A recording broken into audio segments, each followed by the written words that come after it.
National Weather Service in Wilmington has issued a severe thunderstorm warning for northeastern Logan County, eastern Hardin County, northwestern Union County, Ohio, until 5 p.m.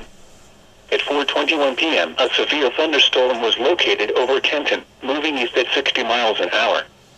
Hazard, 60 miles an hour wind gusts and penny-size hail.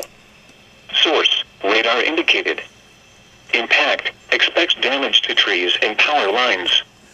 Locations impacted include Kenton, Forest, Bell Center, Northwood, Mount Victory, Rush, Sylvania, Huntsville, Ridgeway, Patterson, Grant, Silver Creek, Byhalia, Pfeiffer, Hepburn, Metzer, Big Springs, and Essex.